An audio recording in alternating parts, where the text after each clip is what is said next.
We are so excited for fans to get their hands on the first DLC of the season. We've been listening to your feedback, and we have so much more to come. We've got 4 intense maps and a brand new zombie experience. One of the great things about DLC is it gives us the first opportunity to address what the players are looking for and what things can be improved upon in the Infinite Warfare experience. We get a lot of feedback across social media, forums, everywhere. It's been really cool to see everything from beta up till now, the requests. So you're gonna see drastic changes and things you love brought into these new maps. Noir is a dark, grimy, moody Brooklyn from the distant future. On one side, you spawn under the Brooklyn Bridge, which is kind of gritty. And then the exact opposite side of the map, it's a little bit nicer. There's cafes and parks. And then in the middle, it's just a war zone. Neon is a virtual training simulator for urban warfare. It's a Z-shaped map with a long sight line down the middle, a high B point up on a ledge, and a close quarters area in a nightclub in the 3rd lane.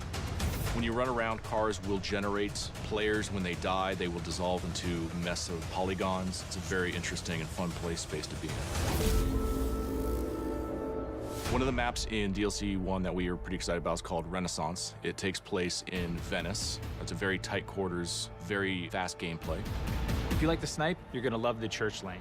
If you like to run and gun with your shotgun or your SMG, you're gonna love skating through the interiors and engaging players.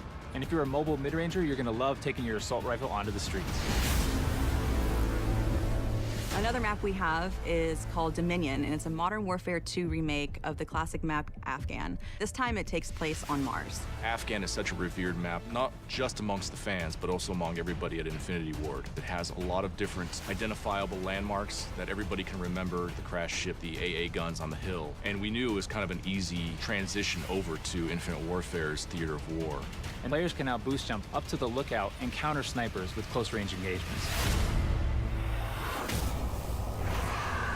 The Raven the Redwoods is a trip back to the 1990s, to a place that is such a stark contrast from what we did in Zombies in Spaceland. I think players are in for a real surprise. We made them really comfortable in Spaceland by opening up lanes, making it bright and colorful.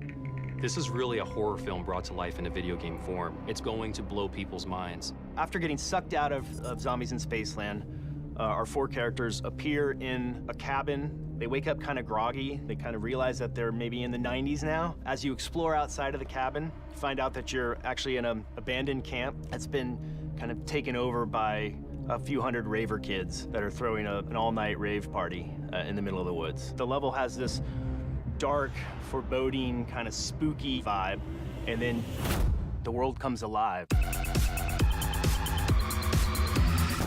There's new weaponry, there's new Fate and Fortune cards coming, new traps within the map. Our cast of characters are getting a whole new wardrobe change. We're gonna introduce a new character named the Slasher. There's so much more to tell. We can't wait for people to get a chance to experience what it's like to be in Raven the Redwoods. People are in for a real treat. All of the devs here at Infinity Ward cannot wait for our fans to get their hands on the new content. The weapons, the quests, there's so much going into it. Fans are going to be super excited. Call of Duty Infinite Warfare DLC 1 pack will be available January 31st, first on PS4.